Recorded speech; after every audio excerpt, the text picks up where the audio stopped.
Hiya, welcome to the next episode of Have We Thought This Through? This one is on problem seeking and problem reframing, and is something that I keep referring to over and over in these videos. Many years ago, I was a fine art student, and I remember having this interesting debate / argument with my parents about why on earth I had chosen what seemed to be such a useless subject with very little coming out of the other end in terms of opportunities. And my brother at the time had studied computer science and was looking extremely useful to the world. And I had to say that I didn't really have some good arguments about why on earth studying art would be useful. Some years later, I managed to get myself a job at the BBC, and I remember staring out of the window and thinking, what has it all come to? But then quickly thinking, that degree, there was something really powerful and useful about that, which was that it created this space for me to try and find the problems that I was going to work on and that I was going to try and solve. They weren't spoon-fed to me. And so I had to think about what was going to be the next work, what was I going to make something about? Why was I going to make something about that? I had to think about what mattered. Obviously, I was an artist, so it was what mattered to me as an egocentric maniac. But nevertheless, it was a skill about trying to identify a thing that matters and then trying to explore it. And I think that is a kind of a chutzpah that stuck with me ever since. And all I can say to you is I recommend this kind of chutzpah. So, for example, if a boss or a client or a senior manager is coming to you and they've got a kind of a problem in their mind that they want solving, I think often you'll want to step back and go, give me a moment. I just want to see if that's framed properly. I can testify to the fact that I've been amazingly annoying over the years, saying to clients, well, that's an interesting brief, but I wondered if you might see the problem more like this. Now, obviously, one of the key cornerstones of being able to find a problem that matters is to be able to empathise with the users, to think about who might be the beneficiary of any new venture, activity, product, service. So, this is fundamentally as true for, hardcore West Coast digital product makers as it is charities or public health systems or governments, right?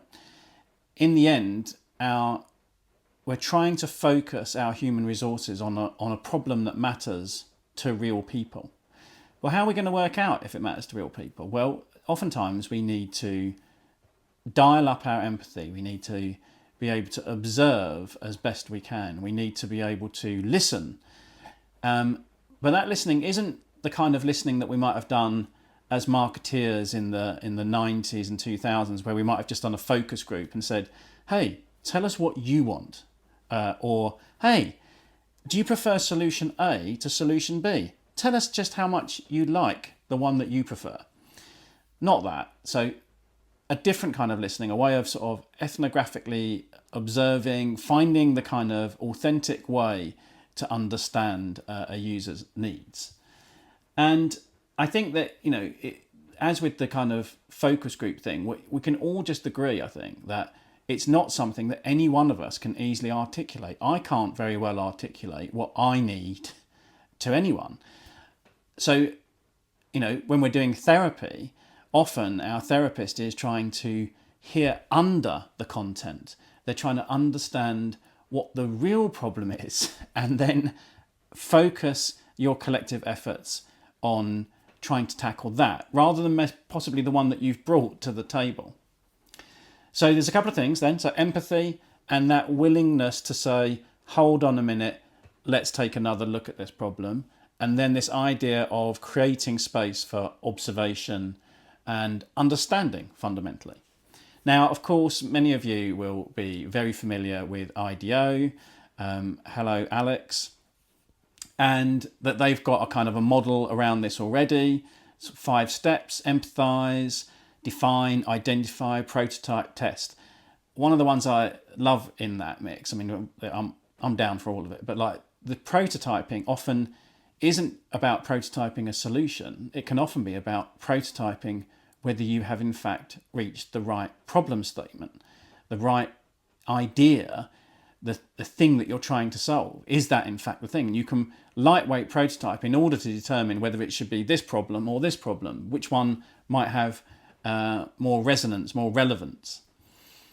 So a real bear trap in this is that it often, like in that kind of process I've just described there, empathize, define, ideate, prototype, test, it often feels like you can do it in a linear way and then it be done.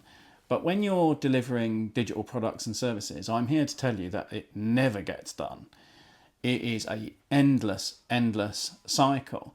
One of the problems is this concept that I think of as sort of reality collapse. So it's like, right, okay, I'm Miro, and I have the question that I was trying to address was, how can we create a really good online whiteboard, right, for remote teams? Or I'm Slack and I'm like, right, okay, I really want to make chat easier for businesses. Quite quickly, you can then go ahead and make that thing and be pretty damn pleased with yourself.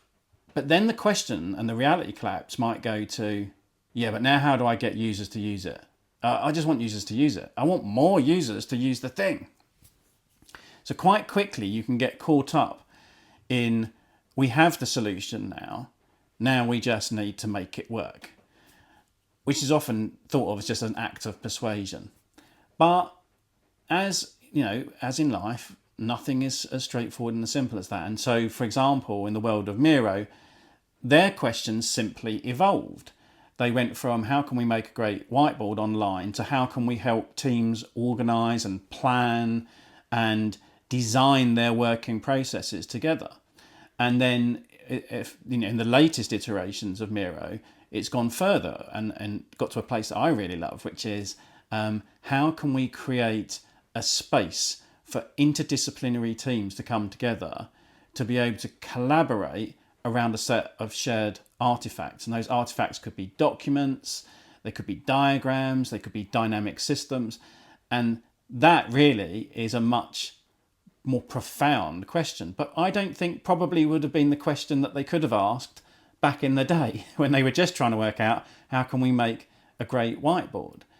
I'll just end with just saying, you know, if you've ever felt like you're that annoying person who's like, I want to go back up the mountain and take another look at this whole thing again. I want to make sure that we've got the right questions and the right framing and that we've identified the right problem. Quite a lot of the time, people will be resisting that move. But you know what? Stick with it. You're going to find some new stuff back up that mountain, and then you can bring it on down and show everyone, okay, I think we have a new frame for this question and some new insights from our users to support that frame. Anyway, thank you very much. Hope to see you in the next one. Bye.